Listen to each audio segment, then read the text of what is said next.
Let's start by making fun of the mainstream media. Do we go mainstream media, legacy media? I mean, what do we...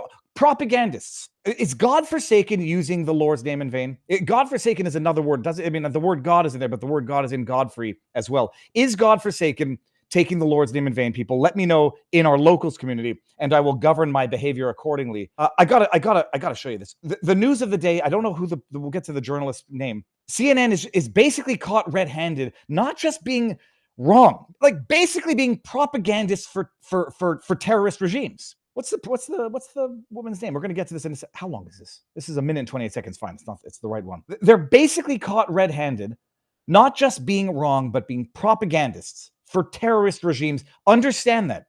And those mother effers want to call us, and I say us, and I'll include myself in that. You know, the Viva Freis of the world, the Tim Pools of the world, the Benny Johnsons of the world. They want to call us the propagandists, disinformation, purveyors of misinformation, malinformation, whatever the hell they want to call it now. This video purports to show the moment the journalist, you'll get her name, she's known for being a propagandist liar, arrives at a Syrian prison to release an alleged Syrian prisoner who has allegedly been in prison for 3 months. And you just watch the video and just take notes of everything that would raise a red flag to someone with half a freaking brain. And the problem is, not only did it not raise a flag for everyone in this video who apparently doesn't have half a freaking brain, anybody who watched it afterwards, who then said, yeah, cut, produce, send it, didn't have the flags go up either. Listen, watch this. Clear if there is something under the blanket. It moved. Is there someone there? Someone there? Is someone there? Is someone there? Hello? This is like out of The Ring or out of Scream, but even worse. Okay, let's see what's happening here. I would be nervous. Well, I won't. Huh, someone is there. Oh my goodness, you didn't hear us? I'm a civilian, he says. I'm a civilian. I'm a civilian, he says. Clean, well-dressed, not gaunt or emaciated. Oh my, do you see her behind the thing here? Do you see her behind the door? Look at this. Look at this actor. Wait, where was it? Here. Oh, he tells the fighter he's from the city of Humps and has been in the cell for 3 months. He says he's been in the cell for 3 months. I don't want to be crass, and I'm not trying to minimize anything. There's no but to that. If he had been in that cell for 3 months, there would be fecal matter in that cell. There would be an odor. There would be trash in that cell. That cell looks cleaner than my studio. Okay, you're okay. You're okay. He looks like he hasn't eaten in 3 months. Clutches my arm tightly with both hands. Does anyone have any water? I'm thinking of a Malcolm X quote right now, and I think you know exactly which one. Just pay attention to everything. My. Okay, it's water. It's water. Okay. Okay. Okay, you're okay. This is so bad, it can't be real. It cannot be real life. Okay. You're okay. It's so bad, it cannot be real life. Simply, Syrian prisoner freed by CNN last week is Salama Mohammed Salama, notorious Assad regime torturer. Okay, so that's from End Wokeness. Well, I'm going to leave it up here for a few seconds. Could you identify every single obvious problem with that? The person, you only know it after the fact, is purported to have been there for 3 months, and the cell is like has been well swept. It's not even that it's not full of filth. And you know, we've talked to a number of the Jan 6ers who've been in solitary. It's not just not full of filth.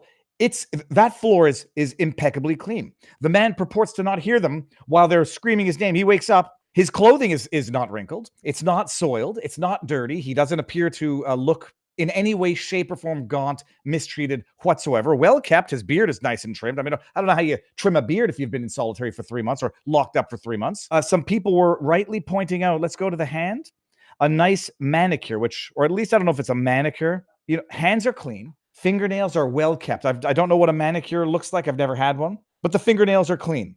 And then he's drinking water. Okay, it's water. Oh. It's impossible that anybody could have been so stupid. It's impossible they could think their viewers are so freaking stupid that they believe this. And now let's take a brief pause from the video for a word from our sponsor. The holidays are here, peeps, which means it's also sick season. Sinus infections, strep throat, upper respiratory hacking. Everyone is traveling and passing it all around. But guess what? You don't have to deal with it this year, folks. Why? Because this little blue case is your mobile urgent care. It has ivermectin, Z-Pak, amoxicillin, and 6 other prescription medications at your fingertips. Thanks to the wellness company's medical emergency kit, you can tackle anything severe your body comes across without it ruining your holiday plans or winding you up in urgent care. The kits cut through the red tape by allowing you to take control of your health versus being reactive and inconvenienced during precious family time. You don't need a gatekeeper because their medical board created a guidebook that outlines common treatments for UTIs, strep throat, bacterial infections, respiratory illnesses, and more. All it takes is filling out the digital intake form and your kit arrives to your front door in 1 to 2 weeks. Travel with peace of mind this holiday season. Order your kit now by heading over to twc.health/Viva. Promo code Viva gets you $30 off and free shipping. twc.health/Viva for $30 off and free shipping. Kits are only available to U.S. residents. And now back to the vlog. And then you come over here and the CNN, this is from the New York Post, helped free from the CNN helped free the prisoner, because I'm an idiot. CNN helped free from prison was actually a notorious Assad regime torture report. The prisoner CNN helped free from the facility in Syria was actually a notorious member of Bashar al-Assad's forces, known to torture those who refused to pay him off, according to shocking local fact check. Network went viral last week with its footage. One of the most extraordinary witnesses ever. Her name is Clarissa Ward. Hello, Clarissa. How does it feel to expect us to swallow your garbage like it's liver with a bottle of Chianti? It's just unbelievable. The independent and unbiased fact checkers Verify C published a detailed report Sunday saying that the seemingly innocent prisoner was actually Salama Mohammed Salama, a first lieutenant in Syrian Air Force intelligence with a long history of alleged war crimes. Quote, we have subsequently been investigating his background and are aware that he may have given a false identity. They say, CNN acknowledges to the Post, we are continuing our report into this wider story. Now they were saying, look, he's been in there for 3 months. He looks up to the sky, but he doesn't flinch.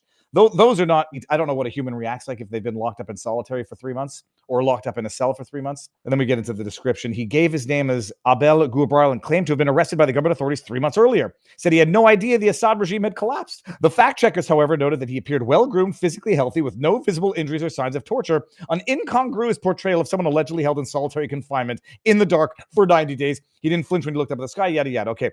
They said that they found there was no record of Adel Gourbal in the region, leading to his true identity. Salama, said the outlet.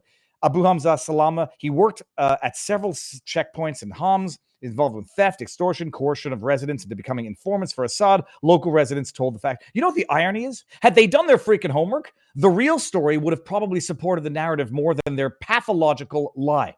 If he's an Assad torturer, allegedly, that would probably support public sentiment to support the overthrow of the Assad regime. And then you don't hail this guy as a victim of the Assad regime. You put him on blast as a perpetrator of the atrocities of the Assad regime. But they can't even think through their propaganda beyond the point of expecting people to believe the absurd. He killed civilians during the war of 2014, allegedly detained and tortured young men on bogus charges, many of whom refused to pay bribes. Verify Sai reported. Locals claimed he was locked up in the prison where he was discovered for less than a month due to a dispute with okay, whatever.